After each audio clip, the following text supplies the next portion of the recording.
Si tout le monde y est, on va commencer. Peut-être Pierre-Laurent fait un essai si ça marche bien. Ok, super. Je vais commencer par vous lire ce qu'on appelle le credo, le symbole de Nicée-Constantinople. Alors les prochains dimanches, on ne va pas le relire à chaque fois, mais de temps en temps, on va se le relire pour bien se resituer tout ce qui nous est dit. Voilà ce qui est écrit dans le credo. Je crois en un seul Dieu, le Père Tout-Puissant, Créateur du ciel et de la terre, de l'univers visible et invisible. Je crois en un seul Seigneur, Jésus-Christ, le Fils unique de Dieu, né du Père avant tous les siècles.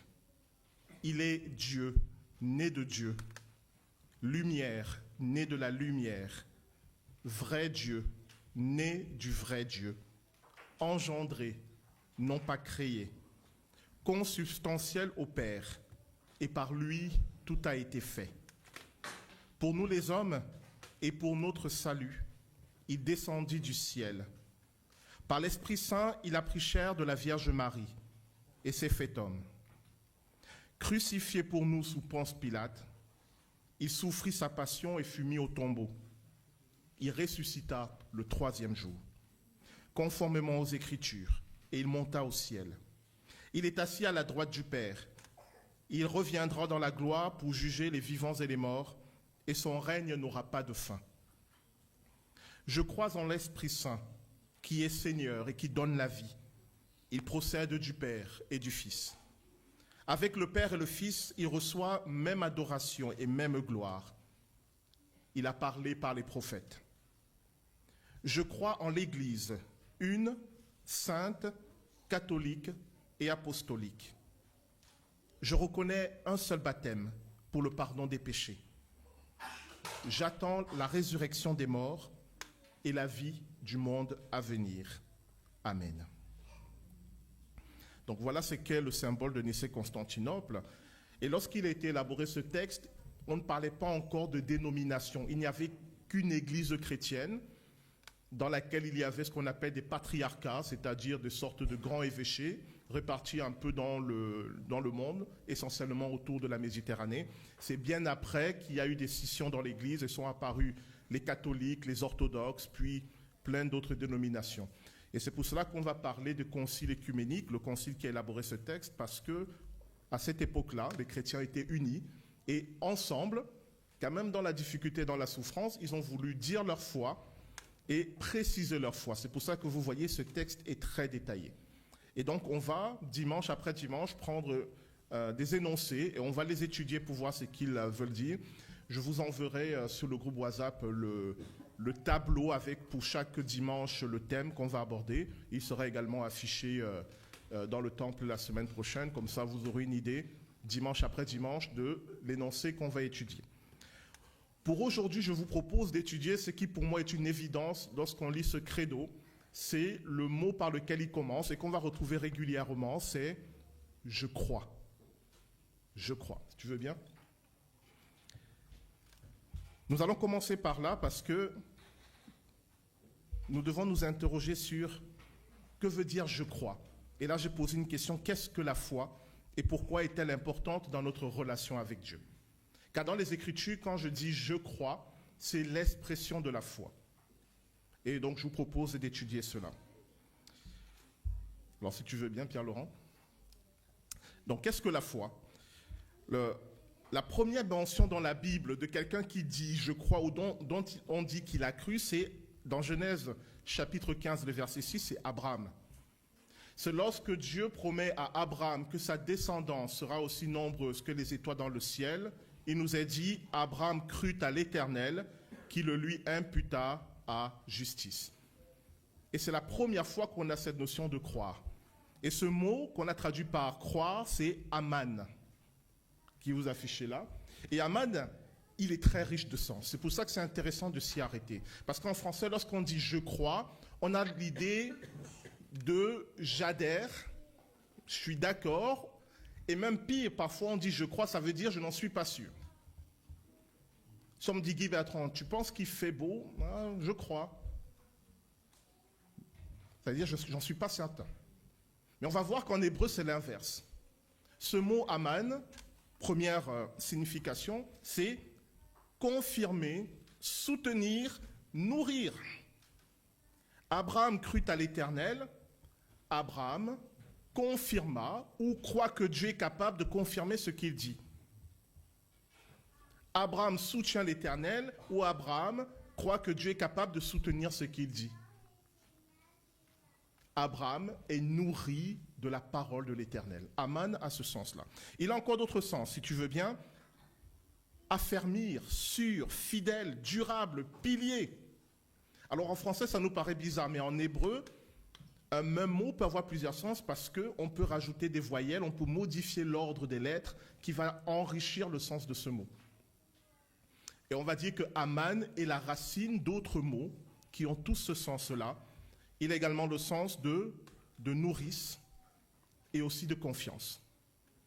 Donc vous voyez qu'on dit qu'Abraham a cru à la parole de l'Éternel, on ne nous dit pas qu'Abraham a compris avec son intelligence ce que Dieu a dit. C'est beaucoup plus que cela. Abraham a été nourri de la promesse de Dieu. Abraham a construit sa vie sur la promesse de Dieu. Abraham a fait de la parole de Dieu le pilier de sa vie. Abraham a considéré que la parole de Dieu était fidèle, sûre. Il s'est affermi sur la parole de Dieu. C'est tout ça qui nous est dit dans ce simple mot, Aman, qu'on a traduit par croire. Et ce mot Aman est très intéressant, si tu veux bien, parce qu'il a donné des notions très importantes dans la Bible. La première notion qu'il a donnée, c'est Emouna. Emouna, c'est littéralement la fermeté ou la confiance ou la fidélité. Et c'est ce mot-là qui va nous intéresser aujourd'hui. Parce qu'en général, c'est ce mot Emouna qu'on va traduire dans nos Bibles par la foi. Mais il a donné d'autres mots, c'est intéressant de le savoir. Émet, qui est la vérité, tout ça vient du mot Aman. Ou encore Amen, qui est la réalité. Alors, je rappelle, quand vous dites Amen, vous dites réalité.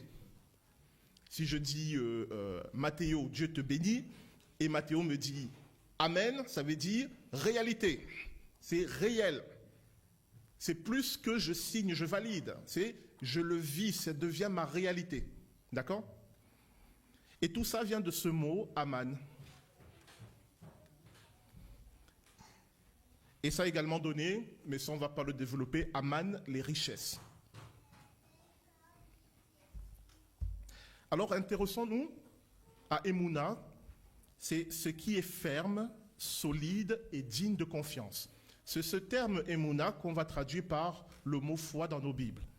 Et la première mention de ce terme dans la Bible, c'est très intéressant de le lire, c'est dans Exode chapitre 17, les versets 10 à 13. C'est lors d'une guerre. Je vais vous lire ce passage pour comprendre ce qu'est la foi. Josué fit ce que lui avait dit Moïse pour combattre Amalek. Et Moïse et Aaron et Our montèrent au sommet de la colline. Lorsque Moïse élevait sa main, Israël était le plus fort. Et lorsqu'il baissait sa main, Amalek était le plus fort. Les mains de Moïse étaient fatiguées. Ils prirent une pierre qu'ils placèrent sous lui et il s'assit dessus. Aaron et Our soutenaient ses mains, l'un d'un côté, l'autre de l'autre, et ses mains restèrent fermes jusqu'au coucher du soleil. Et Josué vainquit Amalek et son peuple au tranchant de l'épée. Les deux mots restèrent fermes, c'est la traduction en français d'un seul mot qui est Emouna, la foi. La confiance, la solidité. Est-ce que ça va jusque-là? Donc vous commencez à voir que la notion de foi, elle est très riche de sens. Il y a la notion d'être ferme, solide, de ne pas défaillir. Nous continuons. Je vous ai mis un autre texte, c'est dans Deutéronome 32, les versets 3 à 4. Je vais aller vite, noter les références. C'est juste pour vous montrer d'autres manières dont ce mot « Emouna » est très traduit. Dans Deutéronome 32, les versets 3 à 4, c'est quand on dit « c'est un Dieu fidèle et sans iniquité ». Fidèle, c'est la traduction des Emouna. Dans un autre texte, dans Ésaïe 33, les versets 5 à 6, Emouna est traduit par « sécurité ». L'Éternel est élevé, car il habite en haut. Il remplit Sion de droiture et de justice. Tes jours seront en sécurité. Emouna, la foi. Pour ceux qui ont du mal à suivre, ce que j'essaie de vous montrer, c'est que la notion de foi dans la Bible ne signifie pas simplement croire à quelque chose ou adhérer à quelque chose. Elle signifie mettre sa sécurité dans cette chose. Elle signifie la fidélité. Elle signifie la fermeté, au sens de quelque chose qui ne tombe pas, qui ne défaille pas. C'est ça la foi. Et puis je vous ai mis un troisième texte dans Jérémie chapitre 5, les versets 1 à 2. Et là, Emouna est traduit par la vérité. La foi, c'est ce qui est vrai dans ma vie. C'est ce sur quoi je construis ma vie. C'est qui est une vérité pour moi. Parce que tu peux dire, je crois en Dieu, mais si Dieu n'est pas une vérité de ta vie, une réalité de ta vie, alors ce n'est pas la foi. En tout cas, ce n'est pas la foi dont parlent les Écritures. Je continue. Il y aura des temps de questions, ne vous inquiétez pas, donc on avance. Alors pourquoi la foi est importante dans notre relation avec Dieu? À cause de cette parole qui est dans le livre du prophète Habakkuk, au chapitre 2, le verset 4, le juste vivra grâce à sa foi. C'est Dieu qui dit à travers le prophète Habakkuk, le juste va vivre grâce à sa foi. Et ça, c'est très intéressant, parce qu'il ne dit pas, le juste va vivre par l'obéissance, ou le juste va vivre en appliquant la loi, ou le juste va vivre parce qu'il est gentil et généreux. Non, Dieu dit à travers le prophète, le juste va vivre grâce à sa foi. On va développer ça. Hein. C'est pour ça que j'ai dit, la foi est le lien qui nous communique la vie qui vient de Dieu. La foi est le lien qui nous communique la vie qui vient de Dieu. On va voir pourquoi. Si tu veux bien, Pierre-Laurent. Par elle, la foi, la créature choisit de faire confiance et donc d'obéir à son Créateur. C'est ce que l'apôtre Paul va appeler l'obéissance de la foi. Qu'est-ce que je veux dire par là? Quand Dieu crée, on en parlera aussi, je crois, le 5 octobre, pourquoi Dieu crée, puisqu'on dit Dieu est le créateur du ciel et de la terre. On va s'interroger, mais pourquoi Dieu crée? Pourquoi ça lui a piqué un matin et s'est mis à créer des choses? Quand Dieu crée par amour. Or, il y a dans l'amour un principe fondamental qui est le principe de liberté. La liberté vient de l'amour. Le principe de liberté apparaît après le principe d'amour. Parce que quand on aime, on veut rendre libre. L'amour induit la liberté. Donc quand Dieu crée, il veut que sa création soit libre. Parce que Dieu veut être aimé librement. Dieu veut qu'on l'aime parce qu'on a choisi de l'aimer et pas parce qu'on n'a pas le choix. L'amour que Dieu attend de nous, c'est un amour libre. J'aime Dieu parce que c'est lui que je choisis. Mais celui qui dit qu'il aime Dieu parce que pour lui, c'est son assurance vie de ne pas finir en enfer, ce n'est pas de l'amour, c'est de la peur. Et donc, il n'y a pas la foi, c'est-à-dire la confiance. Car quand Dieu crée un être libre, il veut que cet être libre lui fasse confiance et l'aime. Mais ça ne se commande pas. La confiance ne peut pas se commander. La confiance se donne ou elle ne se donne pas. La foi, la confiance, c'est la preuve que j'aime Dieu. Je lui fais confiance. Il est digne de confiance. Il est solide. En lui, je suis en sécurité. Il ne défaille pas. Ce qu'il promet, il le fait. Il est fidèle. Or, quand je suis aligné avec Dieu dans la confiance, alors ce que Dieu a prévu pour moi en tant que sa créature, le jour où il m'a créé, il peut me le donner enfin. Parce que Dieu ne veut pas me donner ce qu'il a prévu pour moi par la force. Il veut me le donner dans la confiance.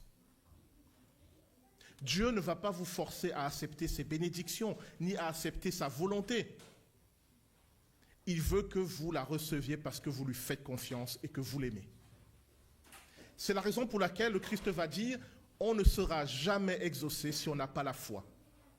C'est-à-dire si on ne fait pas confiance en Dieu. La foi est la condition pour qu'il y ait un lien qui se crée avec Dieu, le Père, le Fils et le Saint-Esprit.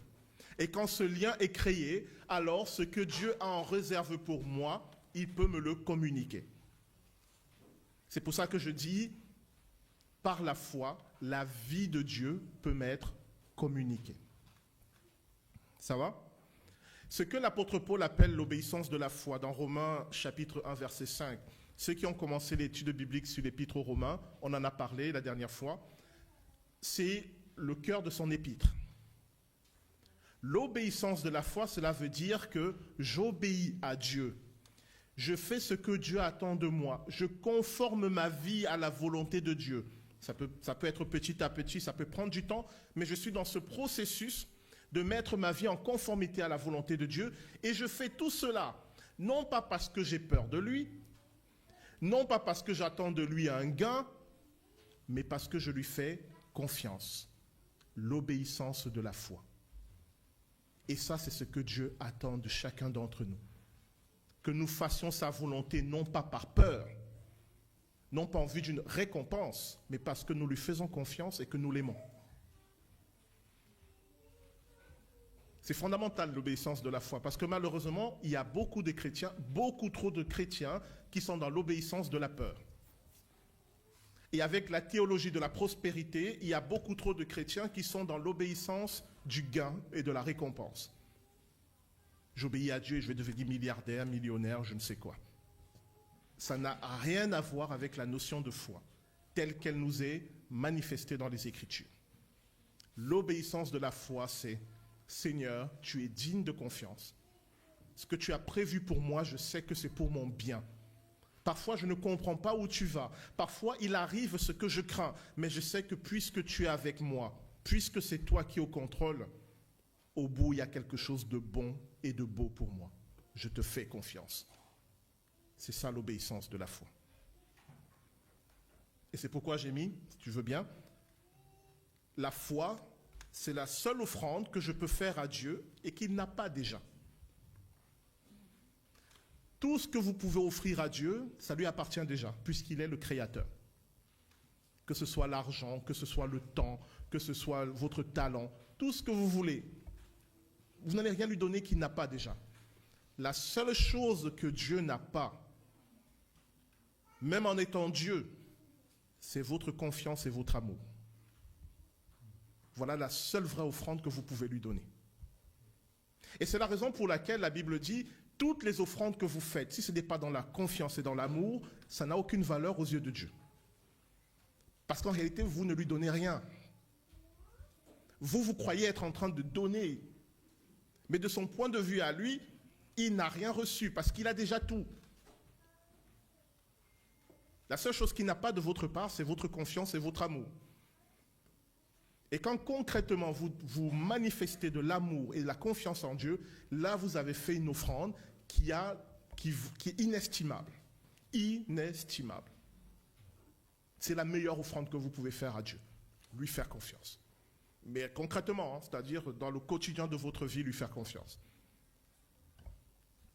On continue ? Point très important sur la foi. Pourquoi la foi est importante ? La foi crée une identification avec celui qui en est l'objet. La foi crée une identification avec celui qui en est l'objet. Je vous ai mis le psaume 115, les versets 3 à 8. On va le lire parce que c'est très important. Psaume 115, les versets 3 à 8. Notre Dieu est au ciel. Il fait tout ce qu'il veut. Mais leurs idoles d'argent et d'or sont faites par des hommes. Elles ont une bouche, mais ne peuvent pas parler. Elles ont bien des yeux, mais elles ne voient pas. Elles ont des oreilles, mais elles n'entendent rien. Elles ont des narines, mais qui ne sentent rien. Elles ont bien des mains, mais elles ne peuvent toucher. Elles ont bien des pieds, mais elles ne peuvent marcher. De leur gorge, jamais aucun son ne s'échappe. Ils leur ressembleront, tous ceux qui les fabriquent et tous ceux qui leur font confiance. Alors ici, je vous ai mis, si tu veux bien, le mot confiance, c'est bâtard. Juste pour préciser pourquoi la Bible n'a pas mis Emouna, pourquoi ça vous fait rire? Parce que je dis bâtard, c'est bâtard avec un H aspiré. Alors bâtard, c'est la confiance qu'on place en quelqu'un ou en quelque chose, et Emouna, c'est quelqu'un ou quelque chose qui est digne de confiance. Voilà. Mais c'est la même notion. Okay? Que nous dit le psaume 115? Il nous dit, tu veux bien Pierre-Laurent, ceux qui mettent leur confiance dans les idoles deviendront comme elles, c'est-à-dire spirituellement mortes. J'ouvre une petite parenthèse. Quand vous priez Dieu en vous adressant à une idole, le psaume 115 dit que devant Dieu, vous ressemblez à cette idole. Quand vous priez Dieu en vous adressant à une statue, devant Dieu, vous êtes aussi muet que cette statue. C'est-à-dire, il n'entend rien. Vous me suivez? Quand vous priez Dieu en vous adressant à une image, devant Dieu, vous êtes aussi muet que cette image. Votre prière n'a même pas dépassé le plafond de votre chambre. Le psaume 115 nous le dit. Ceux qui mettent leur foi dans les idoles deviennent comme les idoles. C'est-à-dire, ne parlent pas, ne sentent pas, ne touchent pas, ne respirent pas, c'est-à-dire morts. Le culte des idoles, ou le culte à travers les idoles, c'est la mort spirituelle. C'est sérieux. C'est vraiment sérieux.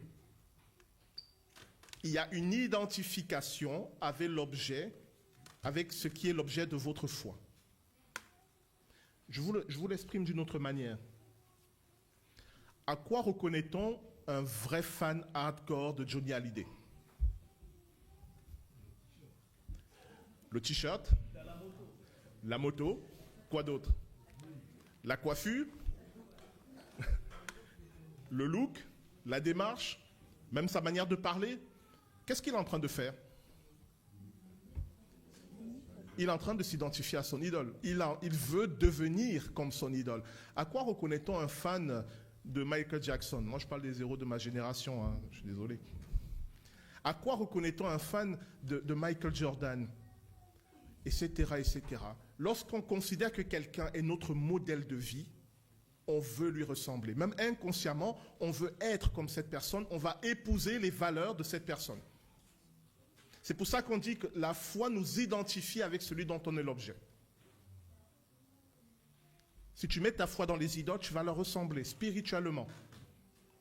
Si tu mets ta foi dans Johnny Hallyday, si tu considères qu'il est le modèle d'être humain que tu veux suivre, tu vas lui ressembler.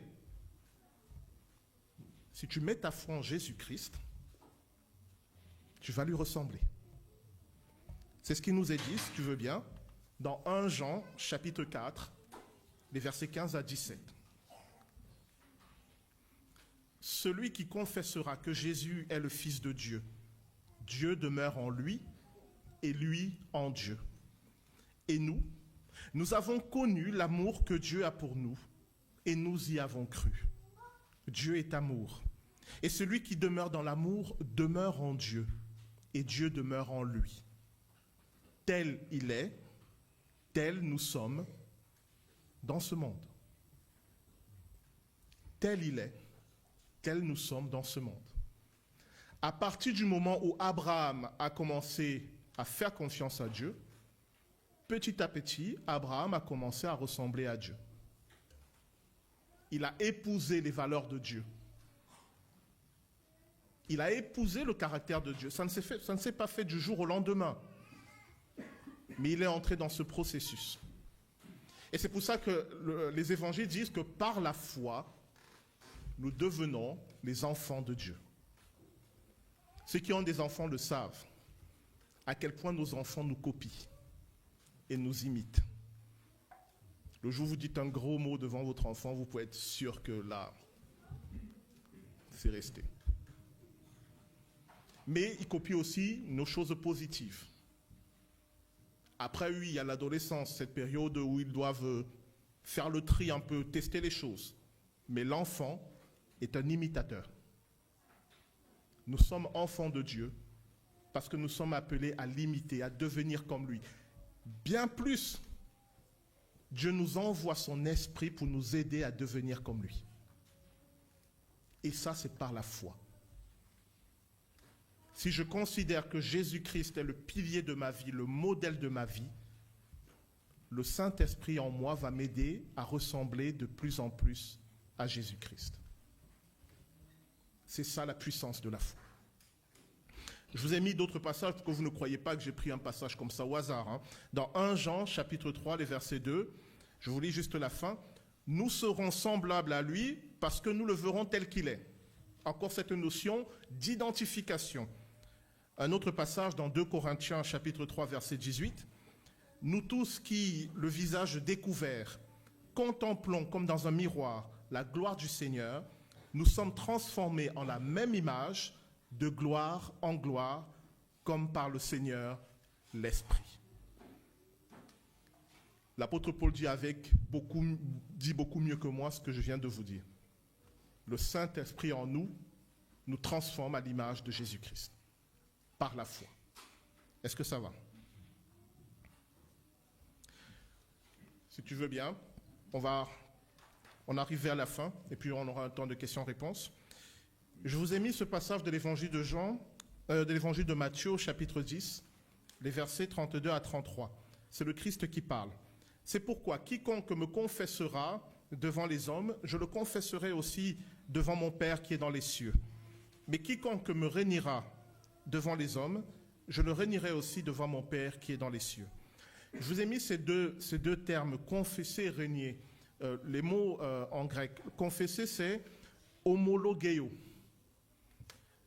qui veut dire parler en accord avec, être d'accord, convenir de, confesser, avouer. Confesser Jésus-Christ devant les hommes, ça ne signifie pas simplement parler de Jésus-Christ. C'est être en accord avec Jésus-Christ devant les hommes. C'est être en accord, être d'accord avec qui est Jésus-Christ et ce qu'il porte devant les hommes.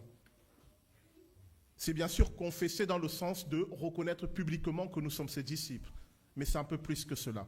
Et régner, c'est anéomai, ça veut dire nier, refuser, repousser, se rétracter. Là, je ne développe pas. Je pense que c'est clair. Le Seigneur Jésus-Christ nous dit, nous sommes libres. Nous avons le choix. Mais ce choix, il est véritable. Nous avons le choix de le nier, c'est-à-dire de le refuser, de le repousser, ou de se rétracter. Ça, c'est pour celui qui était chrétien et puis qui rejette la foi. Nous pouvons librement faire ce choix et en assumer les conséquences. Mais nous sommes libres. Nous pouvons aussi faire le choix de nous homologuer à Jésus-Christ, c'est-à-dire d'être en accord avec lui, en parole et en acte. Et lui sera en accord avec nous dans le ciel devant Dieu. Je ne sais pas si vous réalisez. Quand j'essaye péniblement de mettre ma vie en accord avec Jésus-Christ, c'est difficile parce que je ne maîtrise pas toujours les événements qui m'arrivent. Parfois, c'est un combat, c'est lourd. Mais ce qui se passe au ciel, c'est que Jésus-Christ dit devant Dieu le Père, Guy Bertrand là, je suis en accord avec lui, je suis d'accord avec lui. Vous ne réalisez pas la portée de ce qui se passe. C'est puissant. C'est vraiment puissant. Pour conclure,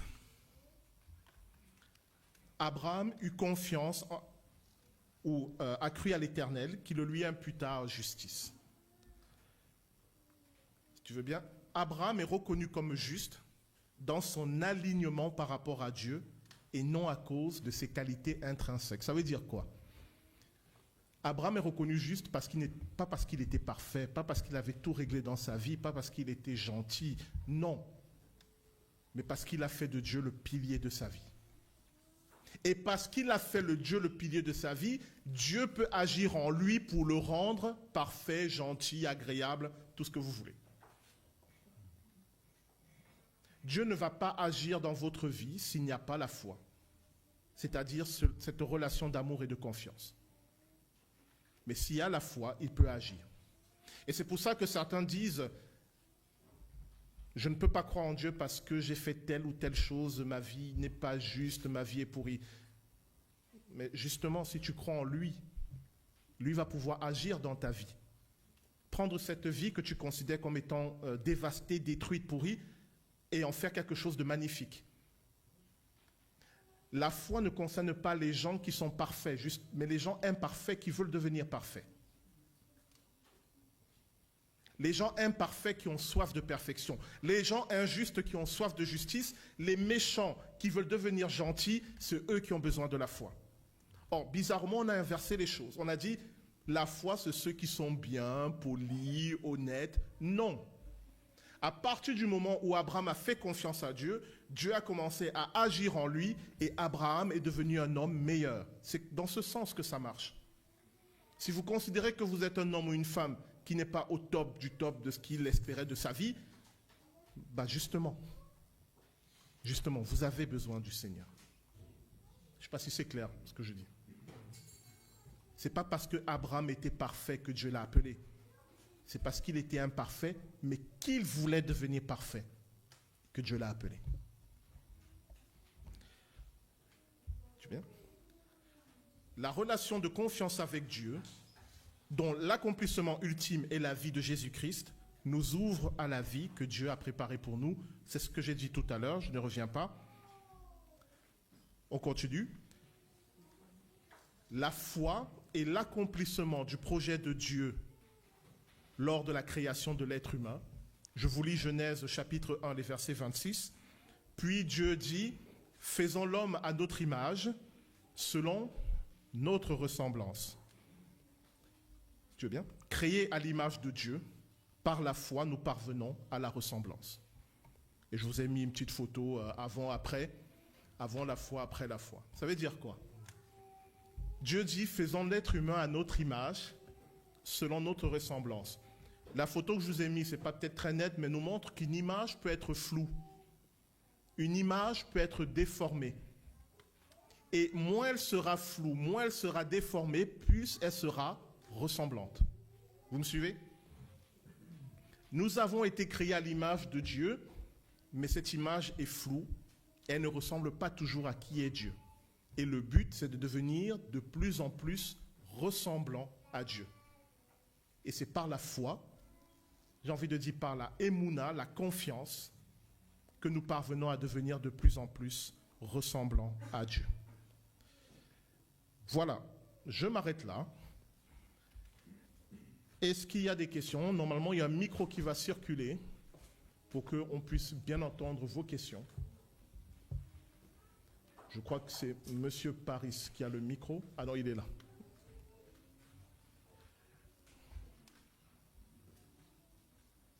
Il faut toujours un courageux pour la première question et après les autres vont suivre.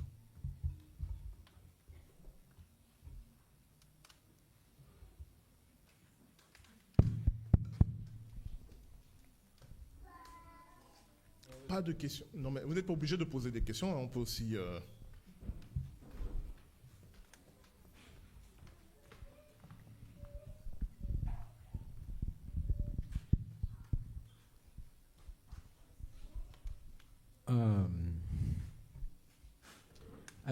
Dans Romains, il est écrit la foi vient de ce qu'on entend vient de la parole de Dieu. La foi est-elle quelque chose que, du coup, si elle vient de nous, c'est quelque chose qui sort de nous, enfin, je veux dire, qui est quelque part créé par nous-mêmes. Enfin, ce que je veux dire, la confiance en Dieu, dans ce sens de la foi. Du coup, oui, c'est une offrande qu'on donne à Dieu, comme tu dis. Mais du coup, d'où elle vient alors, du coup, cette foi-là? C'est quelque chose que nous-mêmes, que en nous, en fait, on a créé ou ça s'est créé? Après cette parole, la foi vient de ce qu'on entend, ce qu'on entend de la parole de Dieu. Voilà, il y a un petit process peut-être que je ne comprends pas très bien, ou voilà, si tu peux éclairer dessus, ou reformuler aussi ce que j'ai dit, je ne suis pas toujours très clair. Alors, je vais reformuler, mais pour l'enregistrement, d'accord? La foi vient de ce qu'on entend, et ce qu'on entend vient de la parole de Dieu. Donc, en définitive, d'où vient la foi? Est-ce que la foi vient de Dieu? Mais puisque j'ai dit que c'était la seule chose qu'on pouvait lui donner qu'il n'a pas, si ça vient de lui, bah, finalement, il a tout. Bon. Quand on dit vient, c'est dans le sens ce qui crée la foi. En réalité, mais je ne vais pas développer ce thème, il nous est dit que Dieu se révèle par l'écoute. Par exemple, comment Dieu s'est révélé à Abraham, c'est par une promesse qu'Abraham a entendue de sa part. Quitte la maison de ton père et ton pays et va vers la terre que je te montrerai et je ferai de toi une grande nation.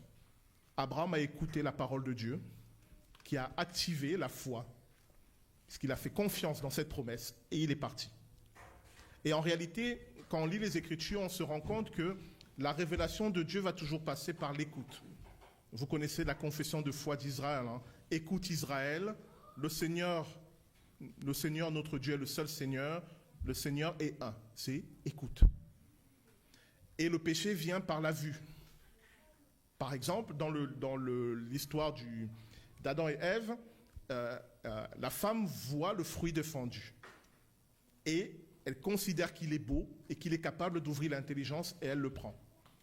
Ou aussi dans le récit, lorsque Abraham se sépare de son neveu Lot, on nous dit que Lot a vu la plaine de Sodome et Gomorrhe, il a vu que c'était une plaine qui était verdoyante et riche, et il a choisi d'y aller. Ou par exemple, lorsque Sarah va donner sa servante comme femme à Abraham, on nous dit Sarah voit qu'elle ne peut pas donner d'enfant à Abraham, elle prend sa servante pour la donner à Abraham, etc., etc. Il y a cette idée que le péché passe par la convoitise des yeux, c'est-à-dire aussi l'intelligence humaine, mais la révélation de Dieu passe par l'écoute, c'est-à-dire le mystère qui dépasse l'intelligence humaine. Donc ce que l'apôtre Paul nous dit, si je veux résumer, c'est que la foi, c'est-à-dire la relation de confiance avec Dieu, ne peut provenir que d'une révélation de Dieu lui-même. C'est-à-dire que tu ne peux pas être dans le désert sans avoir jamais entendu parler de Dieu ni de Jésus-Christ et soudainement te dire il y a un Dieu et il est digne de confiance. Il faut au préalable que Dieu se révèle. Mais quand il se révèle, tu peux le rejeter aussi. L'histoire de Caïn et Abel nous montre que on peut avoir une révélation de Dieu et le rejeter. Pourquoi les anges déchus sont devenus des démons? Parce qu'ils avaient la révélation de Dieu, mais ils l'ont rejeté. Donc, quand Dieu se révèle, ça ne veut pas dire qu'on va forcément avoir la foi. Et c'est pour ça que ceux qui disent, si Dieu apparaît, s'il se montre, je vais croire en lui, ils se trompent. C'est pas sûr. Je pense même que c'est l'inverse. La confiance en Dieu, elle se crée à partir du moment où Dieu se révèle et il y a un choix qui nous appartient. Ce Dieu qui s'est révélé à moi, est-ce que je lui fais confiance, oui ou non? Et ce choix-là, personne ne peut le faire à notre place. Même vous, parents, vous ne pouvez pas le faire pour vos enfants. Vous pouvez leur montrer que Dieu est digne de confiance. Mais c'est à eux de dire s'ils lui font confiance. Chacun va devoir faire ce choix librement. Je ne sais pas si je réponds à ta question. Très bien, merci. Est-ce qu'il y en a d'autres? Et je crois qu'il y a une question là-bas.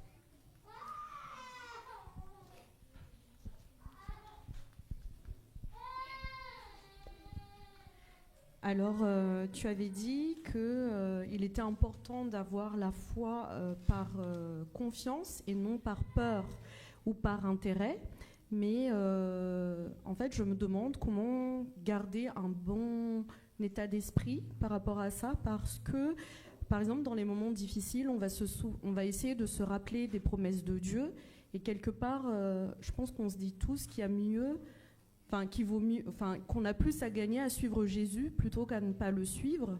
Donc, voilà. Où est la frontière? Est-ce que ça, c'est être intéressé ou... voilà. Comment garder un bon état d'esprit par rapport à ça? Alors, comment garder un bon état d'esprit dans cette notion de confiance en Dieu quand, par exemple, on est dans des moments difficiles? Alors, par expérience, je dirais, il ne faut pas être trop théorique. Si ça va mal, si tu as envie de pleurer, pleure. Si tu as envie de crier, crie. Si tu as envie de dire à Dieu pourquoi, dis-lui pourquoi. Je vous renvoie au psaume 22. Mon Dieu, pourquoi m'as-tu abandonné? Mais à la fin, fais-lui confiance. Ce qui veut dire que chacun de nous a un caractère, une histoire, des blessures tellement différentes qu'il n'y a pas un schéma unique. Certains vont traverser des épreuves en gardant un moral au top, en disant « je sais que Dieu est là, je vais tenir ». Et ils vont tenir. D'autres vont passer par des hauts, des bas, et à la fin, ils vont quand même avoir confiance en Dieu. Peu importe. De mon point de vue, ce qui compte, c'est qu'à la fin, tu dises à Dieu « je te fais confiance ».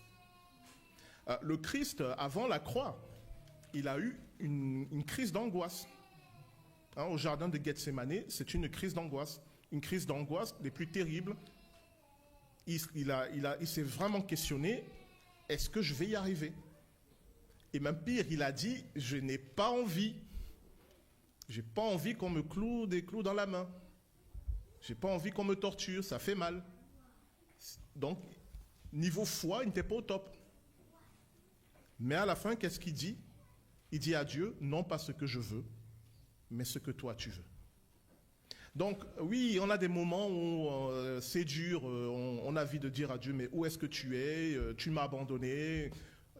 Bon, de ce que je lis dans la Bible, d'autres avant nous sont passés par le même processus et Dieu ne les a pas rejetés.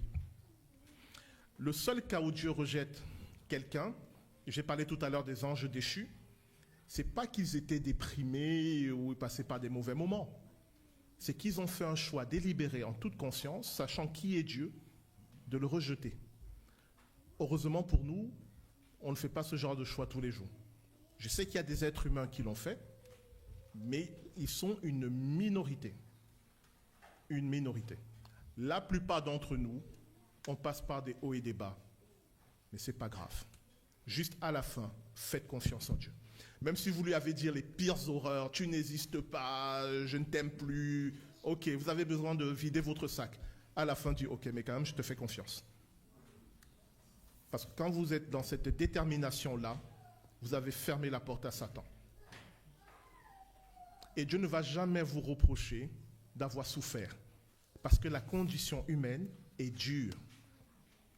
C'est très dur d'être un être humain.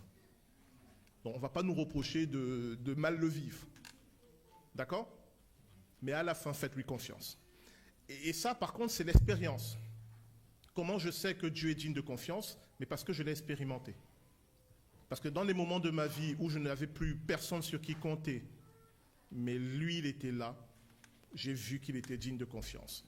Donc quand je fais face à un nouveau problème, la sagesse m'apprend que dans le passé, il a été digne de confiance. Aujourd'hui encore, il sera digne de confiance. Et j'expérimente que, voilà, quand je fais confiance à Dieu, je m'en sors. Je m'en sors. Je ne sais même pas comment parfois, mais je m'en sors. Donc voilà, il n'y a pas de règle. Chacun fait au mieux. Mais à la fin, on lui fait confiance. C'est la meilleure réponse que je peux donner par rapport à ça. Est-ce qu'il y a encore une question? Oui?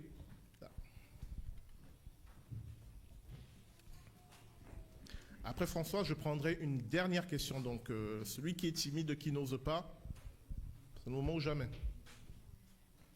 La question, elle est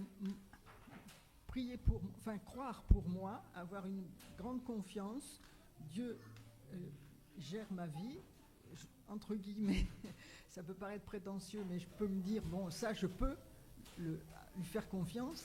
Mais quand je pense à des amis, la confiance, la foi, elle est pour moi, ok, mais ma foi pour les autres, qu'il va agir dans la vie des autres, voilà, c'est ce passage-là. Je peux pas croire, je fais confiance, mais il faut que la personne aussi, elle fasse confiance pour que les choses arrivent. Donc voilà, c'est ça.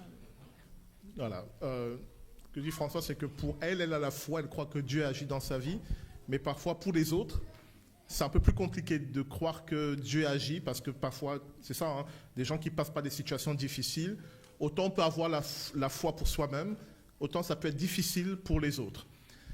J'ai envie de dire que si vous avez déjà la foi pour vous-même, c'est déjà pas mal.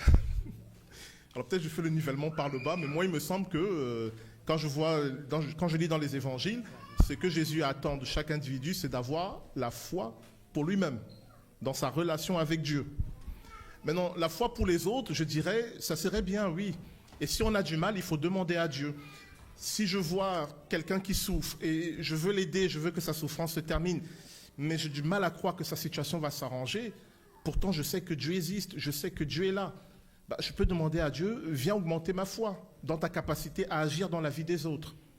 C'est une prière tout à fait valable, de dire à Dieu, augmente ma confiance en toi. Maintenant, dans les évangiles, on nous dit que quand Jésus est allé à Nazareth, sa ville natale, là où il a grandi, il n'a pas pu faire beaucoup de miracles parce que beaucoup de gens ne croyaient pas en lui. Parce que pour eux, c'était Jésus, le fils de Joseph, qu'ils ont vu tout petit, qui jouait dans la rue avec les autres enfants. Ils avaient du mal à croire que non seulement c'était le Messie, mais surtout que c'était Dieu incarné. On peut les comprendre. Mais on nous dit que Jésus n'a pas pu faire de miracles dans sa ville natale parce qu'il n'avait pas la foi. C'est ce que je vous ai dit tout à l'heure. La foi crée le lien avec Dieu et ce que Dieu a pour moi, il peut me le communiquer. Donc, dans la ville natale de Jésus, quand Jésus vient dans sa ville natale, il a des bénédictions pour les habitants de Nazareth. Il a en lui des bénédictions pour eux. Mais ces bénédictions, il ne peut les donner que par la foi. C'est-à-dire s'il crée ce lien avec lui, ce lien de confiance. Or, on nous dit que beaucoup n'étaient pas capables de le faire. Non pas qu'ils étaient méchants ou qu'ils ne l'aimaient pas. Juste, ils n'arrivaient pas à y croire. Et c'est vrai, si tu as un problème dans ta vie, et dans ta tête, tu t'es déjà dit que Dieu ne peut rien changer à ta situation, Dieu ne va rien changer à ta situation, non pas parce qu'il ne le veut pas, mais parce que tu as établi une règle dans ta vie qui est de dire, Dieu ne doit pas agir sur ce problème-là. C'est pour ça qu'il est dit, il te sera fait selon ta foi. Ou encore, on utilisera pour toi la mesure que toi-même tu utilises. Si tu dis, Dieu peut me guérir, Dieu peut me fortifier, mais Dieu ne peut pas régler mon problème avec ma voisine, Dieu va te guérir, Dieu va te fortifier, et il ne réglera pas le problème avec ta voisine. Pourquoi? Parce que la mesure que tu lui as donnée, c'est ça. Donc, c'est chacun de nous qui établit la mesure de ce que Dieu est capable de faire dans notre vie, par la foi. Les habitants de Nazareth ont décidé que Jésus était incapable de faire des miracles. Il n'a pas fait de miracles. Non pas parce qu'il ne pouvait pas, mais parce que les miracles qu'il avait pour eux, il n'a pas pu les communiquer. Donc mon conseil, ne mettez aucune limite à Dieu, même si ça paraît absurde. Est-ce que Dieu est capable de rendre le soleil bleu? Oui. Comment? J'en sais rien. Est-ce que c'est même possible? Je m'en fiche. Il est capable. Vous comprenez ce que je veux dire? Jamais mettre de limite à Dieu. Il y a quelques dimanches, on a parlé du fait de dire à Dieu comment il doit nous exaucer. Ça aussi, c'est une limite que nous mettons à Dieu. Seigneur, je veux bien que tu m'exauces, mais il faut que tu m'exauces en faisant ça, ça et ça. Non. Non. Je suis Dieu, je fais comme je veux. Et si c'est la seule méthode que tu veux, non. Mais Seigneur, voilà mon problème. Tout ce que tu veux, mais aide-moi. Voilà une prière de foi. Je prends une dernière question, s'il y en a.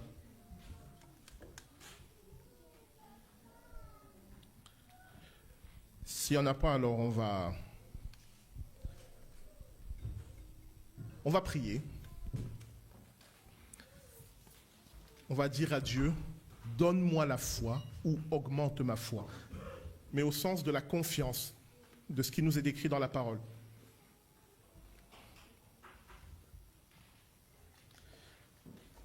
Dieu notre Père, comme Abraham, nous voulons croire en toi, croire que ce que tu dis, ce que tu révèles de toi-même, c'est réel, c'est fiable, c'est sûr. Croire que tes promesses et tes bénédictions sont possibles, même si notre intelligence a du mal à le comprendre. Même si parfois la peur nous dit que c'est fichu, il n'y a pas d'issue. nous voulons croire. Nous voulons croire, Seigneur, non pas comme on adhère à un credo, une sorte de récitation qu'on a appris par cœur et que l'on répète, mais nous voulons croire dans le sens de la confiance, dans qui tu es et ce que tu fais. Père, donne-nous la foi. Et pour ceux qui vivent déjà cette relation de confiance avec toi, augmente notre foi.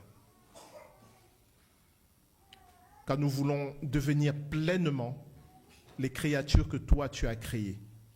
Nous voulons vivre pleinement la vie que tu as prévue pour nous. Nous voulons dans toute leur plénitude les bénédictions que tu en réserves pour nous. Nous voulons fidèlement t'obéir et te servir selon tes voies, tes méthodes et ton timing. Merci Seigneur, parce que je sais que tu nous exauces maintenant. Je sais que tu nous exauces parce que c'est ta volonté pour nous, ce sont tes promesses pour nous. C'est pourquoi en communion avec mes frères et sœurs en Christ, ici présents, en ligne, ou ceux qui nous écouteront plus tard, en communion dans le Seigneur Jésus-Christ, nous disons Amen.